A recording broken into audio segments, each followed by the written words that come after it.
Bismillahirrahmanirrahim. Today our topic is Introduction to Biology. सबसे पहले हम करेंगे क्या, हमें पता होना चाहिए बायोलॉजी है क्या. Bio mean life and logy mean thought reasoning.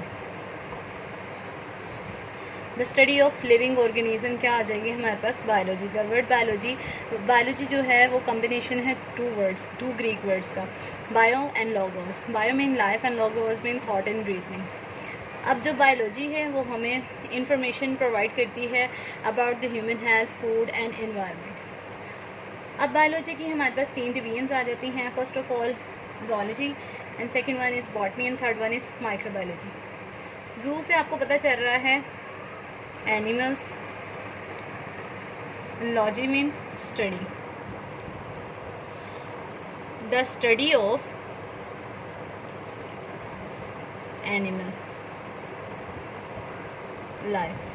ठीक है, zoology में हमने क्या करना है, एनिमल्स की लाइफ को स्टडी करना है, जिसमें एनिमल्स तमाम ऑर्गेनिजम्स आ जाते हैं, उनका हैबिटेट, उनका वे ऑफ लाइफ कैसा है, उनका आपस में बिहेवियर कैसा है, ठीक है, उनकी ग्रोथ क्या है, डेवलपमेंट उनकी क्या कैसे कैसे होगी, वो सब हम स्टडी करेंगे जोलॉजी में.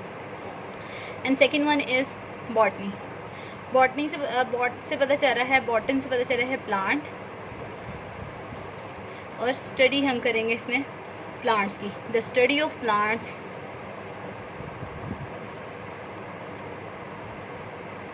क्या होती है, बॉटनी. इसमें हम प्लांट्स का हैबिटेट देखेंगे, इनकी डेवलपमेंट देखेंगे, ठीक है, इसकी ग्रोथ किस तरीके से होती है, किस किस तरह के पौधे पाए जाते हैं इन्वायरमेंट में, सारे हम स्टडी करते हैं बॉटनी में. And third one is microbiology. Micro mean small,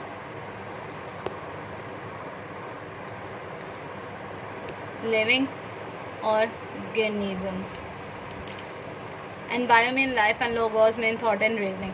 तो अब हम माइक्रो ऑर्गेनिजम्स कौन से होते हैं, दोज ऑर्गेनिजम्स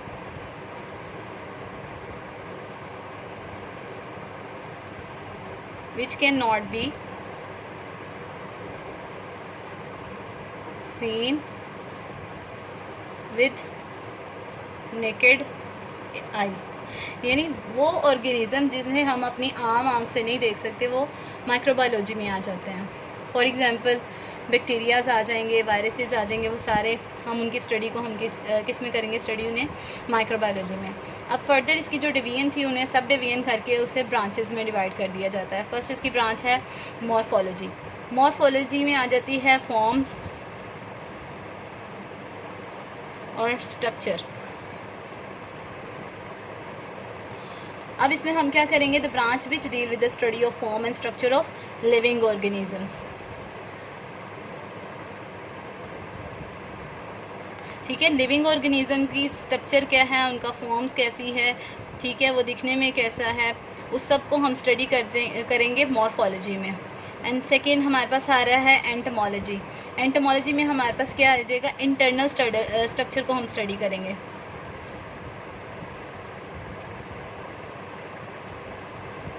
ठीक है, इंटरनल स्ट्रक्चर किसी भी ऑर्गेनिज्म का हम इंटरनल स्ट्रक्चर को स्टडी करेंगे, ये आ जाता है एंटोमोलॉजी में.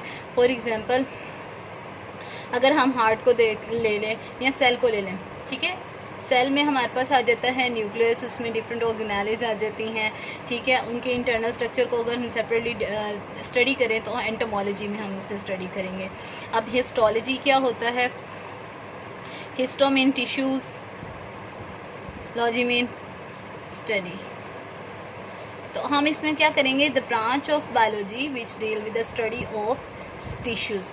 ठीक है, इसमें हम टिश्यूज़ को स्टडी करेंगे. फॉर एग्जांपल अगर एनिमल्स में हम देखें कौन कौन से टिश्यूज़ आ जाएंगे, कनेक्टिव टिश्यूज़ जिनमें हमारे पास मसल्स टिश्यूज़, एपिडर्मल टिश्यूज़, ठीक है, आगे आ जाएंगे नर्वस टिश्यूज़. ये सारे टिश्यूज़ हम पढ़ेंगे हिस्टोलॉजी में. अगर हम इसी के साथ ही हम अगर देख लें प्लांट्स में, तो प्लांट्स में हमें पता है वेस्कुलर सिस्टम होता है जिसमें जाइलम और फ्लोएम आ जाते हैं.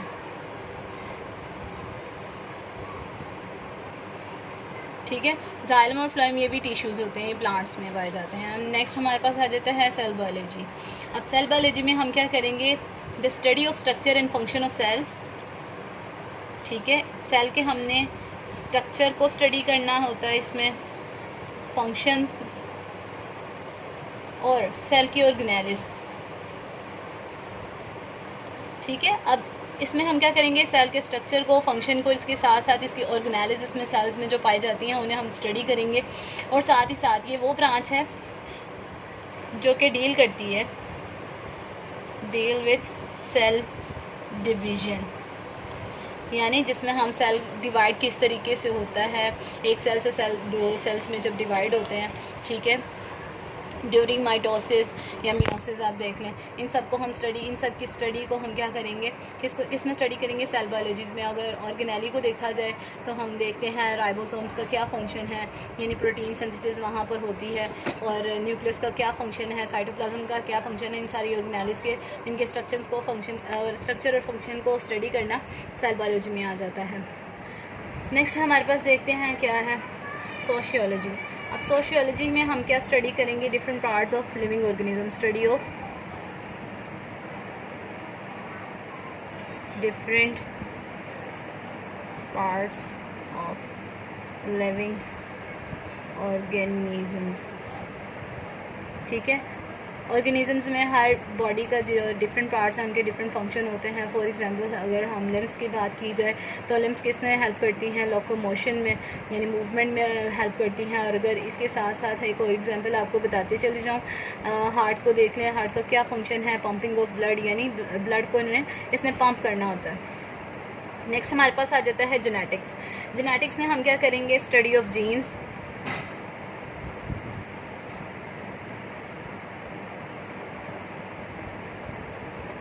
ठीक है, जीन्स को हम स्टडी करेंगे और इसका रोल इनहेरिटेंस में, रोल इन इनहेरिटेंस। अब इनहेरिटेंस होता क्या है, inheritance means transmission of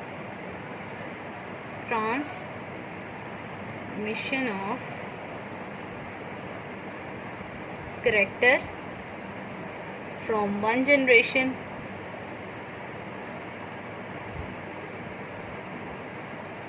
to another.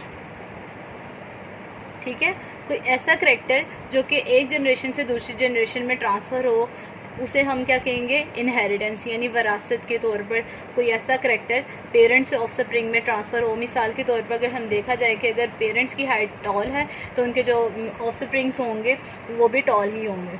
ठीक है, ऐसे करेक्टर्स, यानी इंटेलिजेंस भी ट्रांसफ़र हो जाती है। और मे भी ऐसा भी होता है कि अगर पेरेंट्स में कोई ऐसी डिजीज़ चल रही है तो वो उनके बच्चों में भी होगी। Next one is embryology. It is a study of embryo, growth and development of embryo, growth और डेवलपमेंट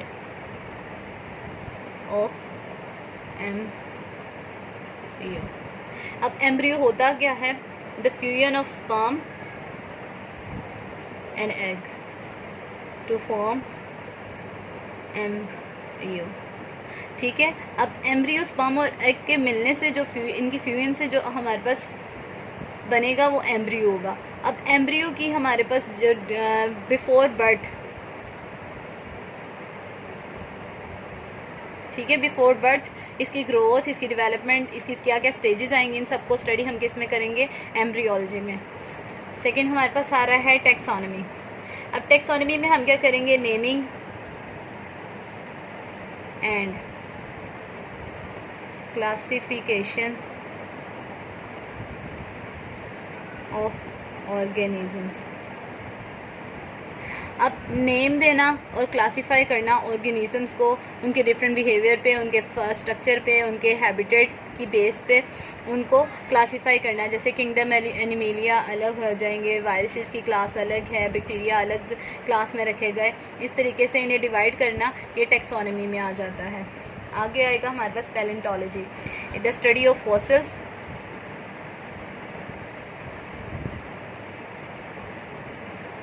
अब फॉसिल्स क्या है हमारे पास, डेड एंड डिके ऑर्गेनिजम्स, ठीक है, जो कि एक्सटिंक्ट हो चुके हों, जो मौजूद नहीं हैं।